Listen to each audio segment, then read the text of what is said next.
আমার বন্ধুগণ, আল্লাহ পাক হযরত ইব্রাহিম আলাইহিস সালামকে তার জীবনে এত পরীক্ষা নিয়েছেন। হযরত ইব্রাহিম আলাইহিস সালামের এত কঠিন কঠিন পরীক্ষা, আযীম ইমতিহান আল্লাহ পাক হযরত ইব্রাহিম আলাইহিস সালামের মাধ্যমে নিয়েছেন। এরপরে আল্লাহ পাক হযরত ইব্রাহিমকে তার বন্ধু হিসেবে আখ্যায়িত করেছেন। সুবহানাল্লাহ। সেই ইব্রাহিম আলাইহিস সালামের কুরবানিটা কেমন ছিল? সময় যেহেতু কম, লম্বা দিকে যাওয়া যায় না। হযরত ইব্রাহিম আলাইহিস সালামকে কত ধরনের কঠিন কঠিন পরীক্ষা দিতে হয়েছে আমার বন্ধুগণ। ছেলে ইসমাইলকে পাইলেন ৮৬ বছর বয়সের সময়। হযরত ইসমাইল নবীর ছেলে, নবী আল্লাহ পাকের কাছে দোয়া করেছিলেন, রব্বি হাবলি মিনাস সালিহিন, আয় আল্লাহ আমাকে একটা নেক সন্তান দান করো। আল্লাহর কাছে দোয়া করেছেন হযরত ইব্রাহিম আলাইহিস সালামের। আল্লাহর কাছে দোয়া করলেন, আল্লাহ রাব্বুল আলামিন সেই ঘটনা জানায় দিচ্ছেন। হযরত ইব্রাহিম আলাইহিস সালামের দোয়ার পরিপ্রেক্ষিতে আমি কি করলাম? ফাবাশশারনাহু বিগুলামিন হালিম, একটি ধৈর্যশীল সন্তানের সুসংবাদ আমি আল্লাহ দিয়া দিলাম। সুবহানাল্লাহ। বয়োবৃদ্ধ মানুষ আল্লাহ সন্তান দিয়েছেন, তাই তিনি পারেন কি পারেন না? আল্লাহ চাইলে পারেন কি পারেন না? পারে। সব ইয়াহাবুল মাইয়া সব ইনাস ওয়া ইয়াহাবুল মাইয়া শাউ যুকুর। ওই যে কাউকে আল্লাহ সন্তান না দেন, কাউকে ছেলে দেন, কাউকে ছেলে মেয়ে উভয় দেন, কাউকে শুধু ছেলে দেন, কাউকে শুধু মেয়ে দেন, আর কাউকে কিছুই দেন না। এগুলি কার ক্ষমতা? সবাই একবার বলতে হবে, কার ক্ষমতা? আল্লাহ। তিনি যা চান তাই পারেন। কোরআন বলছে। আমার বন্ধুগণ, হযরত ইব্রাহিম আলাইহিস সালামের কুরবানিটা কেমন হচ্ছে দেখেন। তাদের মতো চেহারা, নবীর ছেলে নবী, কত সুন্দর করে আল্লাহ পাক হযরত ইসমাঈল আলাইহিস সালামকে তৈরি করেছেন।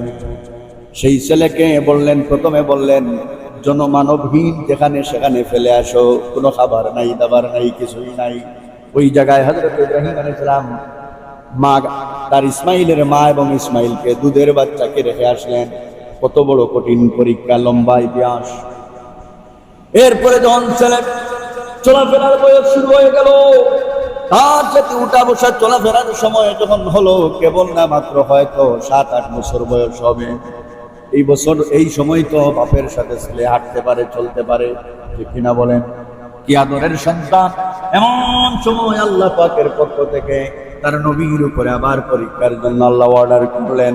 বারবার স্বপ্নের মাধ্যমে দেখেন তার ওই আপন জিনিসটাকে তিনি কুরবানি দেওয়ার নির্দেশ আল্লাহ দিচ্ছেন। এগুলা গল্প বলতেছি না বাস্তব?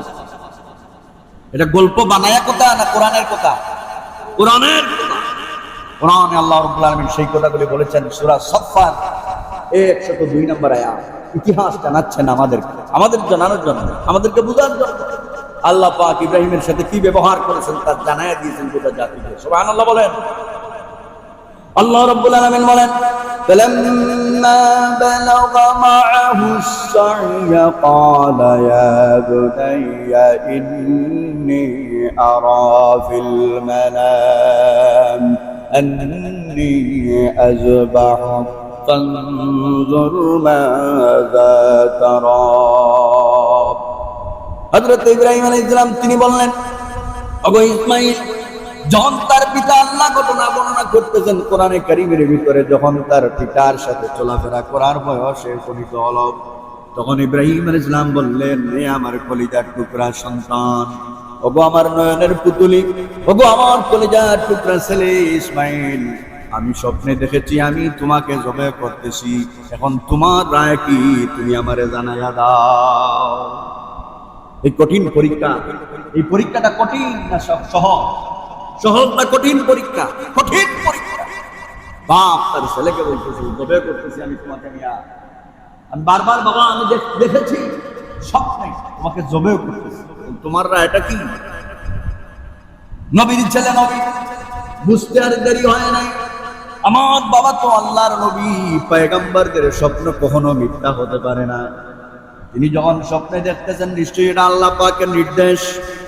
সঙ্গে সঙ্গে হযরত ইসমাঈল আলাইহিস সালাম তার বাবার সেই প্রস্তাবে জবাব দিলেন, ক্বালা ইয়া أبت فعل ما تؤمر ستجدني إن شاء الله من الصابرين তিনি বললেন হে আমার আব্বা ইসমাঈল আলাইহিস সালাম বললেন হে আমার আব্বা আল্লাহ যা আদেশ করেছেন আপনাকে আপনি তা পালন করুন অবশ্যই আমাকে ধৈর্যশীলদের মধ্যে পাইয়া যাবেন সুবহানাল্লাহ বলেন আমার ধৈর্যশীলদের মধ্যে পাবেন তার মানে হচ্ছে আমি এটাতে রাজি আছি কোনো অসুবিধা নেই সুবহানাল্লাহ বলেন আমার বন্ধুগণ কি কঠিন পরীক্ষা আজ যদি কোনো বাবা তার ছেলেকে বলে যে আজকে মিয়া তোমারে বাবা দেখেছি কালকে জবে করতে ছেলে কি বলবে সব্বনা দৌড় দিবে ঠিক না বলবে বাবা পাগল হয়ে গেছে কত কথা বলবে যে আমার বাবা পাগল হয়ে গেছে কিন্তু নবীর ছেলে নবী বুঝতে পেরেছেন আমার বাবা তো নবী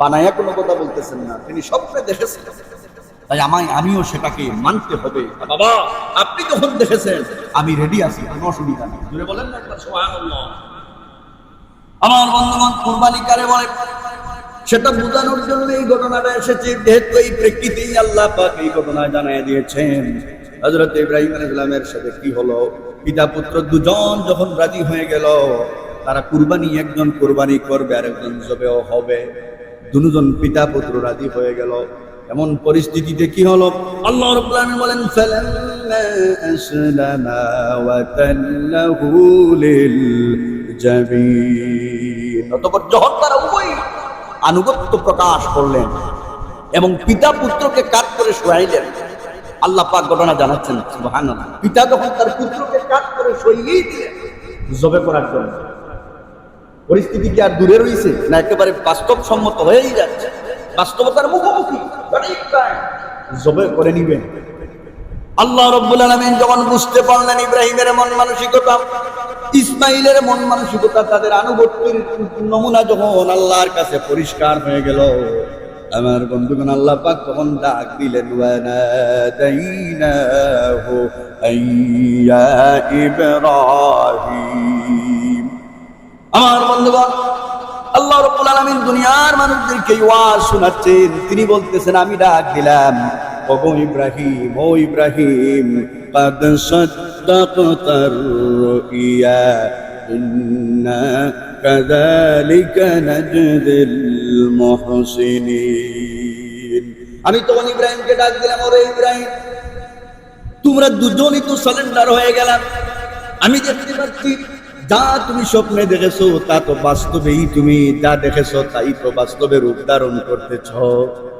আমার বন্ধুগণ আল্লাহ পাক বললেন তখন আমি ইব্রাহিমকে আমার সৎকর্মশীল বান্দা যারা নেককার বান্দা যারা তাদেরকে আমি আল্লাহ পুরস্কৃত করি সুবহানাল্লাহ আল্লাহ রাব্বুল আলামিন বললেন যখন বুঝতে পারলেন যে ইব্রাহিম তার ছেলে ইসমাইলকে জবে করার প্রস্তুতি ডাইরেক্ট রেডি আল্লাহ পাক বললেন এটা কোনো সাধারণ পরীক্ষা নয় কি পরীক্ষা কঠিন পরীক্ষা আল্লাহ নিজেই বলতেছেন ইন্না হাযা লাহুল বালাউল মুবিন এটা ছিল সুস্পষ্ট একটি পরীক্ষা বিরাট আযীম ইমতিহান করে বলেন সুবহানাল্লাহ বলেন না একবার সুবহানাল্লাহ আমার বন্ধুগণ এই কঠিন পরীক্ষার মধ্যে আল্লাহ পাক তার বান্দার দিলের খবর বুঝে নিলেন আল্লাহ পাক বলছেন পুরো ঘটনা জানাচ্ছেন সূরা সাফফায় আল্লাহ পাক বলছেন ফাদাইনাহু বিযিবহিন আযীম আমি তাকে মুক্ত করলাম এক মহান জবেহের বিনিময় জান্নাত থেকে একটা দুম্বা আল্লাহ পাক ফেরেশতাকে অর্ডার করলেন যে আমার ইব্রাহিম তো সারেন্ডার হয়েই গেছে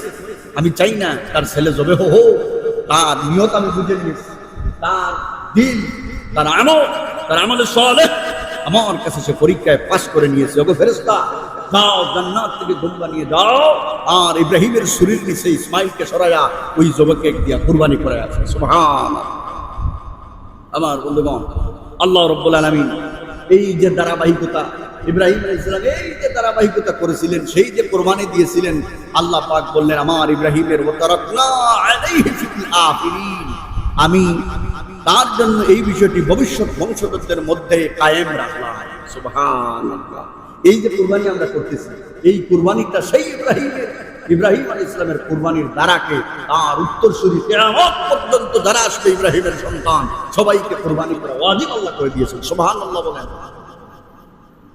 আমার বন্ধুগণ এর থেকে বোঝা যায় আমরা কুরবানি করব কেবলমাত্র কার সন্তুষ্টির জন্য শুধু মাংস খাওয়ার জন্য লোক দেখানোর জন্য না। কত মানুষ আছে কোরবানি করে, কুরবানির সময় তার থেকে কত বড় বেশি গরু, বড় গরু কিনতে পারে, আর লোকেরা দেখবে, হাঁটাইয়া নেবে, মানুষকে জানাইয়া নিবে, তার মনের ভিতরে একটা অহমিকা, একটা দাম্ভিকতা যে আমি এত বড় গরু কিনেছি, লোকের আশপাশের মানুষেরা দেখবে আর আমার সম্পর্কে একটা ভালো ধারণা করবে। বলেন নাউযুবিল্লাহ, বলেন ইন্না লিল্লাহ। নিয়ত যদি এইগুলা হয়, যদি কোনো ব্যক্তি এই রকমের নিয়ত নিয়ে যদি কোরবানি করেন, আপনার কোরবানি আদায় হবে না। ইব্রাহিম আলাইহিস সালাম তার নিয়ত বুঝে নিয়েছেন, ইব্রাহিম ইসলাম তার সন্তানকে জমা করার জন্য প্রস্তুত। নিয়তের খবর আল্লাহ যখন বুঝে নিয়েছেন, আল্লাহ দিলের খবর জানেন কি জানেন না? বলেন। আল্লাহ পাক বলেন আল্লাহু আ'লামু বিযাতিস সুদূর, বান্দার কল্পনার ভিতরে কি উঠে পড়ে তাও আমি আল্লাহ জানি। সুবহানাল্লাহ বলেন। আমার বন্ধুগণ, তাহলে এই কুরবানি দিতে গিয়ে লোক দেখানো নয়, মানুষকে দেখানোর জন্য নয়, অবশ্যই মাংস খাওয়ার একটা আগ্রহ থাকবে, দূষণীয় নয়, কিন্তু লোককে দেখানোর কোনো চিন্তা থাকবে না, শুধু মাংস খাওয়ার চিন্তা রাখবেন না। আল্লাহ পাকের জন্য কোরআনে কারিমে সূরা হজের 37 নম্বর আয়াতে জানাচ্ছেন, তোমাদের জবাই করা পশুর মাংস আমার কাছে আসে না, রক্ত আমার কাছে আসে না, লা ইয়ানালাল্লাহু লুহুমুহা ওয়ালা দিমাউহা ওয়ালাকিন ইয়ানালুহু তাকওয়া মিনকুম। আল্লাহ পাক বলেন, তাদের নিকট, আল্লাহর নিকট তাদের গোশত এবং রক্ত কোনো কিছুই পৌঁছে না, বরং পৌঁছায় তোমাদের দিলের তাকওয়া। সুবহানাল্লাহ। জাহেলি সমাজে তারা কাবা করে দেবদেবীর নামে কুরবানি করে, আল্লাহ রাসূল আসার আগে দেবদেবীর নামে কুরবানি করে কাবার সামনে নিয়ে সেই মাংসগুলা রেখে দিত, মনে করতো আল্লাহ এগুলা খাইবে। রক্ত দিয়া কাবার দেওয়ালে লিখে দিত, অমুকের বাপ অমুকের ছেলে এই কুরবানিটা দিয়েছে। এরকম জাহেলি সমাজ, মূর্খ সমাজ ছিল বলেই তারা এটা করত। আল্লাহ পাক তার রাসূলের মাধ্যমে জানায়া দিলেন, তোমরা কুরবানি করবে আমার ইব্রাহিমের সুন্নাহ। ইব্রাহিম আলাইহিস সালাম যে নিয়তে আল্লাহকে খুশি করার উদ্দেশ্যে কুরবানি দিয়েছেন, ঠিক সেই রকম মনোমানসিকতা নিয়ে কুরবানি দিবা। এতে কোনো রক্ত, তোমাদের কুরবানির জবাই করা পশু রক্ত মাংস কিছুই আমার কাছে পৌঁছে না, পৌঁছবে তোমাদের দিলের তাকওয়া। সুতরাং আমার বন্ধুগণ, এই কুরবানি দিতে গিয়া যেন আল্লাহকে কেবলমাত্র খুশি করায় আমাদের দিলের ভিতরে থাকে।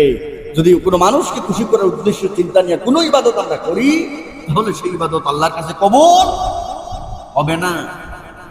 আল্লাহ রাব্বুল আলামিন এর জন্য কোরআনে জানিয়ে দিচ্ছেন, কুল ইন্না সালাতি ওয়া নুসুকি ওয়া মাহইয়ায়া ওয়া মামাতি লিল্লাহি রাব্বিল আলামিন। বলো, আমার নামাজ, আমার কুরবানি, আমার ইবাদতের সমস্ত আনুষ্ঠানিকতা, আমার জীবন, আমার মরণ সবকিছু কার জন্য নিবেদিত? সবাই বলেন কার জন্য? ওই মহান আল্লাহ রাব্বুল আলামিনের জন্য নিবেদিত, যিনি तमाम পৃথিবীর পালনেওয়ালা, যিনি রব, তার জন্য আমার সবকিছু হবে। আমার বন্ধুগণ, এই জন্য আমরা কুরবানি করব। কুরবানি এটা হচ্ছে আল্লাহ পাকের সন্তুষ্টির উদ্দেশ্যে আমাদেরকে করতে হবে। এই জন্য আমরা সবাই যার যার অবস্থান থেকে যতটুকু পারি, আমরা তৌফিক আল্লাহ যা দিয়েছেন তার থেকে আমরা কুরবানি করার চেষ্টা করব। পারবো ইনশাআল্লাহ। যাদেরকে আল্লাহ তৌফিক দিয়েছেন এই কুরবানি করতে গিয়া, আমরা যাদের সামর্থ্য আছে, লোক দেখানোর জন্য নয়, সামর্থ্য যাদের আছে তারা করব। তার উপর কুরবানি ওয়াজিব প্রাপ্তবয়স্ক হওয়া, সুস্থ মস্তিষ্ক হওয়া, মুসলিম হওয়া, নিসাব পরিমাণ সম্পদ থাকা, অর্থাৎ 10 জিলহজ ফজর থেকে 12 জিলহজ ফজর পর্যন্ত সময়, সূর্যাস্ত পর্যন্ত সময়ের মধ্যে প্রয়োজনের অতিরিক্ত নিসাব পরিমাণ সম্পদের মালিক হবে, তার উপর কুরবানি ওয়াজিব হবে। কুরবানি যাকাতের মতো নয় যে পুরা বছর আপনার কাছে সম্পদ থাকলে ওই সম্পদের যাকাত দিবেন, বিষয়টা এমন নয়। 10 তারিখ থেকে 12 তারিখের ভিতরে আপনার প্রয়োজনীয় খাবার দাবারের পরে যদি 52.5 তোলা রূপ্য সমমান যদি কোনো সম্পদ থাকে, আপনার মনে করেন 2 লক্ষ অথবা 2.5 লক্ষ টাকার মতো একটা অনুমান, এই সম্পদ যদি আপনার